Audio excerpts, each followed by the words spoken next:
Hello, welcome to another edition of CropLife Retail Week. I'm Eric Sfiligoj, editor of CropLife and CropLife Iron magazines, here with Lara Sowinski. And myself and Laura are back home from our travels from the past week or so. Laura, welcome back to the program. Yeah, it's great to be back, but it felt like I was home for 2 seconds there in San Diego. So it was great. Yeah, Great I show, know. I know great that's a little moments. further south, and I know myself that I'm still hearing those train bells going off in my head, even though there's, my neighborhood's actually fairly quiet, except for I do have one neighbor who apparently doesn't believe in mufflers. And this time of year, they run their car inordinately long before they leave to, I guess, warm it up, but it's not exactly quiet when he leaves. I'm well aware of when he's pulling out of the driveway. I know, more information than anyone needs. So, hey, so of course, one of the things we need to bring up, the elephant in the room, was, of course, last week we spent a good 5-6 minutes of our video talking about the potential rail strike. And as I did warn in the video, that by the time the video aired, that it might be solved, might be averted. And lo and behold, that actually happened. I know we were at the ARA meeting, and I know Darren Kopic was talking about, folks, please write to the congressman and ask them to intervene. And pretty much after his talk, I got the text message saying the House of Representatives had passed legislation to avert the strike. And about a day later, the Senate did the same thing. So by the time you and I got home from the Agricultural Retailers Association meeting, the rail strike was no longer a threat, which is a good thing. Absolutely. Thankfully, yes. I know that several trade groups, of course, were putting out statements saying this is great. We won't have any disruption in service. And again, I've read that some of the railroad union workers are not entirely pleased with the contract they're now accepting. But you know what?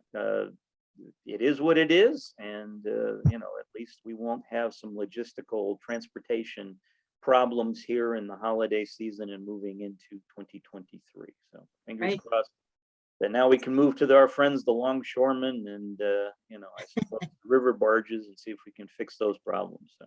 Right. That's for next week. That's for next week, yes. Well, as I said, last week we were at the ARA annual meeting, their 30th anniversary in San Diego, California, a beautiful location, except for the train bells. But one of the things that was there, of course, this was kind of like the last panel of the entire meeting, which I know you had ducked out already, but Darren Kopic called up 4 ag retailers on stage, and they had a nice little panel discussion where they went over some of the key topics of the day. And as you might have guessed or might guess, labor and recruitment and finding new employees was one of the big topics they talked about. So here's a fairly long clip, because there were 4 individuals on stage, about 8-minute clip, where these gentlemen were talking about how their organizations go about finding and looking for new employees to join them. I'm curious to know about how your talent acquisition strategies have changed. Are there new partnerships that you're trying to develop, new ways that you're approaching hiring and finding people and keeping them in the business? How's that changing, and where do you see it headed? Yeah, the dynamics certainly have changed considerably. I've been in this industry now going on 47 years.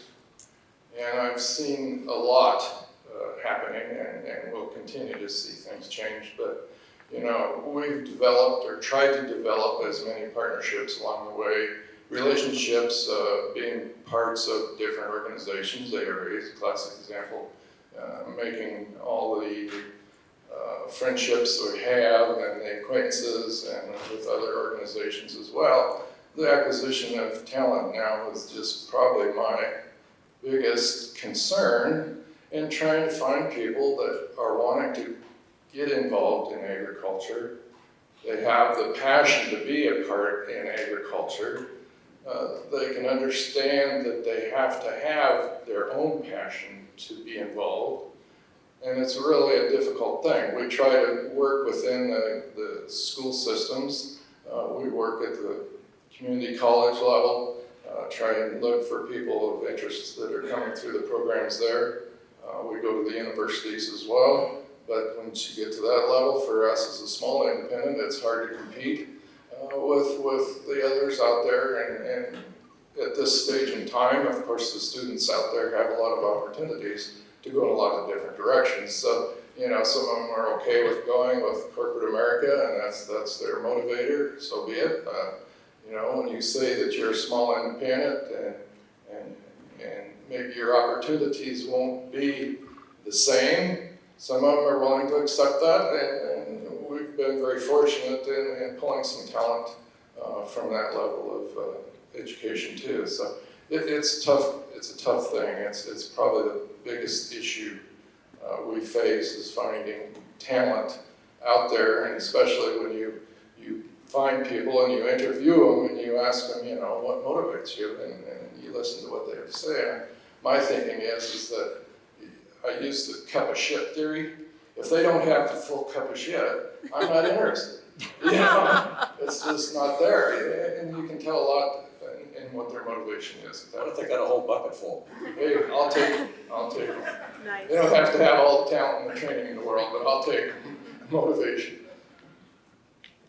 I'll go a little bit different route, not about so much around what we look for or where we're looking, but some pretty eye-opening recent feedback around what the employee of the future is looking for. So we're very active on campuses around the country, and I spend a fair amount of time in a growing business where I was looking for talent, right? And so the best way to do that is get friendly with your recruiting people and actually be part of the process. So show up, even at, you know, in my role or my level, be there from time to time. And a recent conversation with, you know, a group of 25 interns that were filtering through for the 2023 crop year, you know, asking what part of the business they want to really form their career around, and what is the two biggest drivers of companies that they're looking to partner with their employment. Two things stood out. Out of that group, only two of them indicated a path that I would have been similar to mine, which is more of a traditional agronomist. You know, I want to go out, work with crops, you know, work with retail, etc. Every single one of the remainder of them said they want to play a role in our sustainability business. Yeah. And the follow-up questions to that around what are your two biggest things you look for in the companies you work for? The first one is around what is their D&I position. And secondly is what is their role in sustainability. That was an eye-opener, okay? You know, over the course of this week, we had a lot of great topics, we had a lot of great conversation. I didn't hear a lot about sustainability. And the future employees that we're all looking for are looking for it. So there's a gap there that I think as an industry we have to fill and make part of our day-to-day conversations, not only with each other, but also with the customers and employees that we have currently. Because otherwise we might be moving in a direction that at the end of the road there's nobody there to fill the seats. So that's been my big takeaway in really in the last 6 weeks here. Well, you know, which direction you want to go. Are you trying to recruit management, sales, applicators, feed truck drivers, technicians? So we're kind of all over the board. We're doing more recruiting on the college level, the trade schools, trying to get in high schools for people that are not going to college, because hey, if you can get a CDL, I think everybody knows you don't have to have a lot of headaches to still make $80,000-$90,000 a year. So we are having more success probably finding management and sales people. The tough one is where do we fill the seats in the other jobs, and transitioning, making changes in the way we do things to be more efficient, to use technology. That's a big thing we heard from all the speakers. I tell our people like me that's got a little gray hair, all these policies, all these programs, all this software we're going with is not about you and me, it's about the next generation of the worker, the next generation of the customer. So how are we going to use technology to give them more life balance, work balance? We continue to look at that.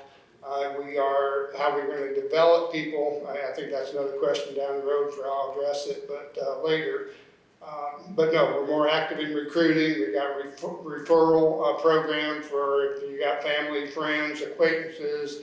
How do we develop a culture at our company that people want to work there? You know, we're not going to match every salary out there. We got a lot of hard work to do. You mentioned it, Gary. They got to have the passion to work in agriculture.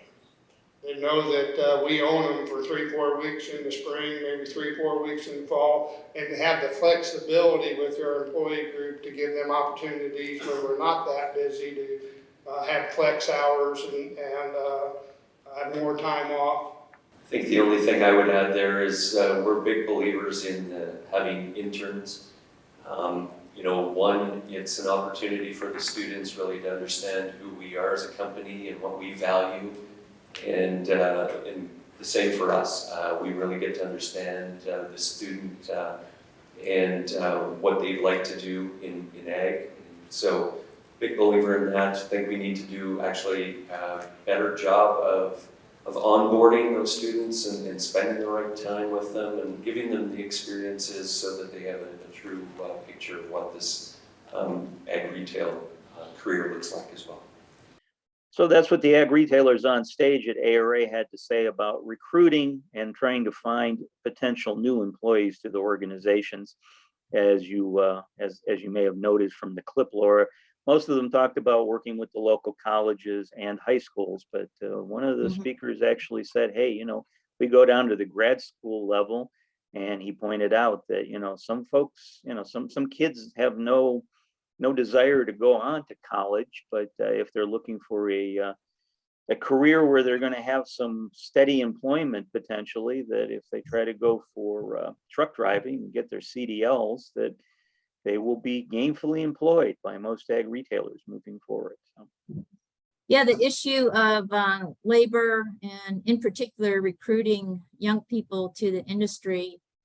When we had our roundtable, closed door roundtable with ag retailers at ARA, that was one of the issues that came up. And as you mentioned, not only looking at high schools and junior colleges, but anywhere and everywhere to get talent and kind of meet the kids where they're at in terms of what they want, not only pay, but quality of life and proximity to Starbucks and all that good stuff. So Yeah, and I know since we were in California, of course, one of the topics we really discussed on that roundtable was the whole water issue. And if you want to go over a few of the highlights from some of our water discussion, that would be great.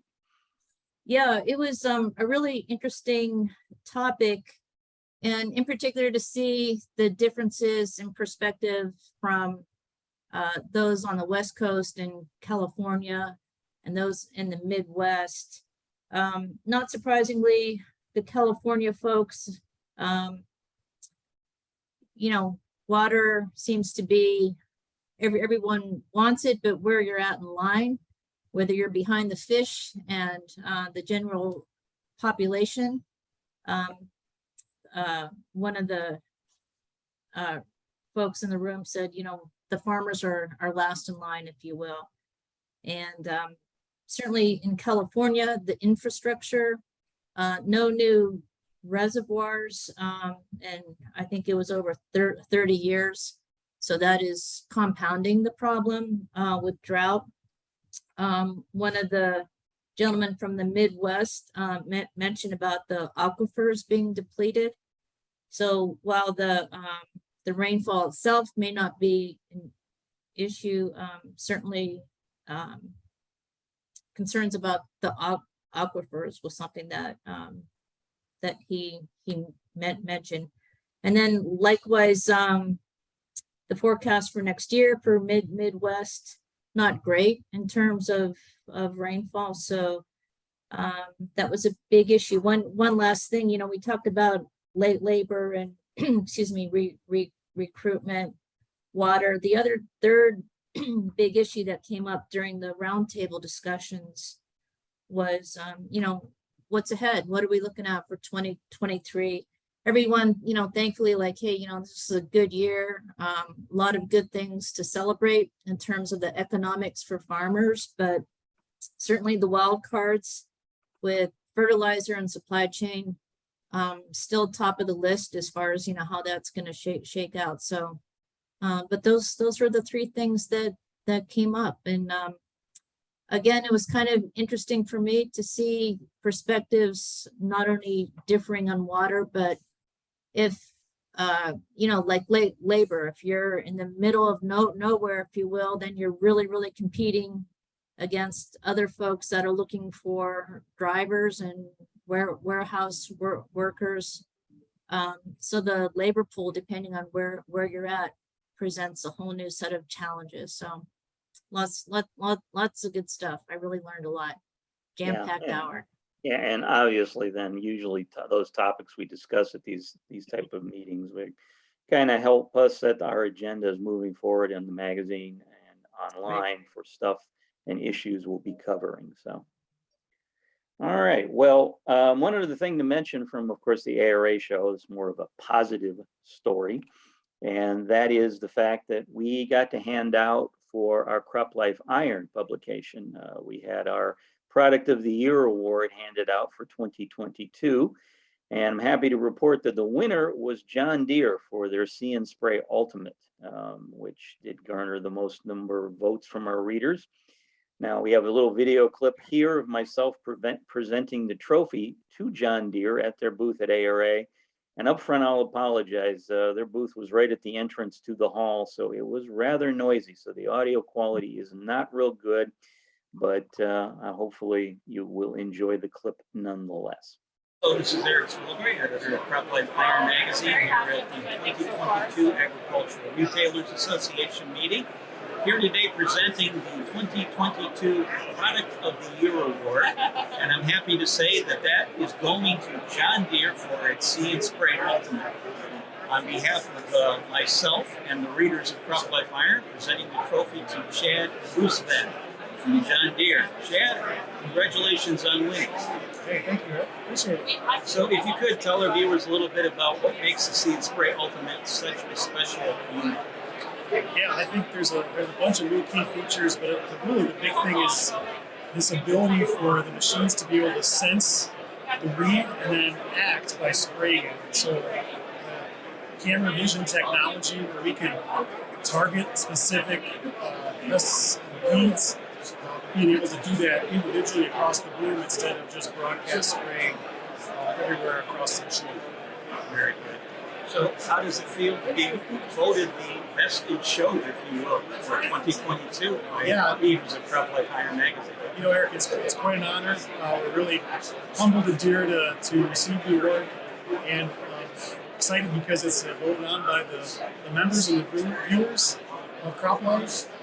John Deere's really committed to the ag industry, especially custom application space, and really feel like this is a product that's going to hit the mark with both sustainability goals and the profitability of our retailers and growers. Okay, very good. Now, of course, 2022 was, I think, the first year you had the See and Spray Ultimate out in the marketplace. So tell our viewers a little bit about what events and where they can see this product for themselves coming up in the 2023 season.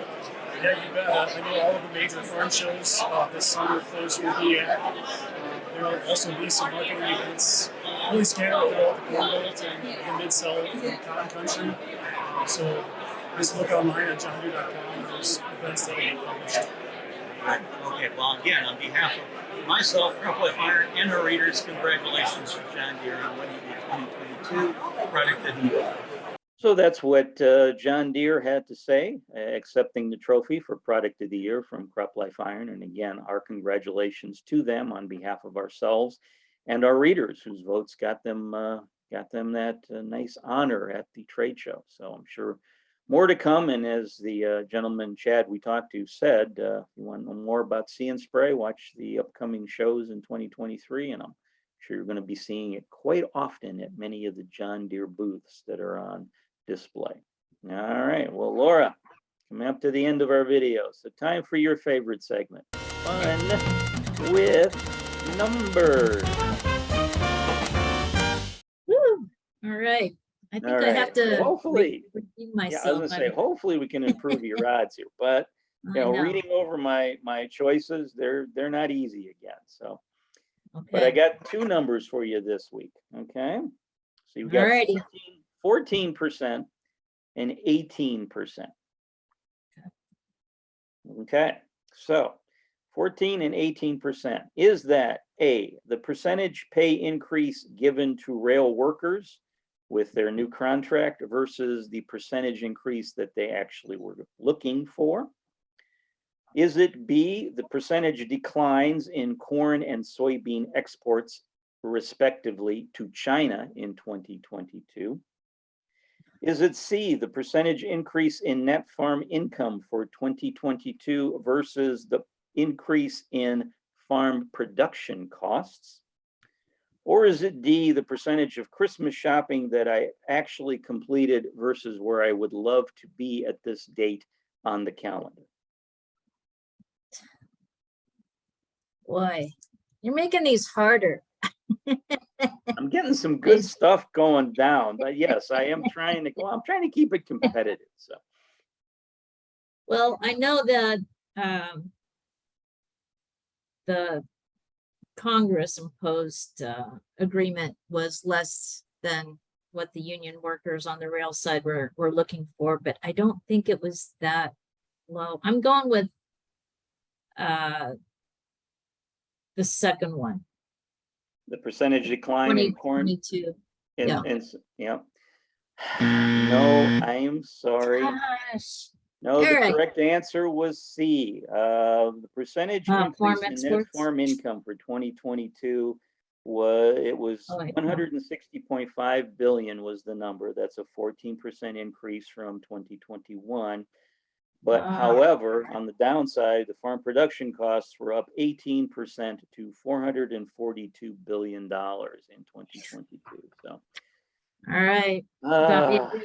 Man, boy, you I'm were, driving a scooter. if you were a baseball player, they would be putting you on the bench right now because you just need Exactly. to take a day off. So, Oh man, I'd be eating snow cones on the bench. You're right.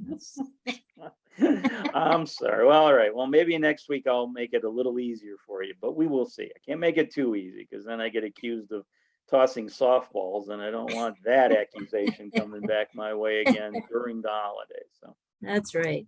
all right. Well, thank you everyone for joining us this week. We hope you enjoyed our video. We'll look forward to seeing you again real soon. And thank you, Laura, for joining us once again.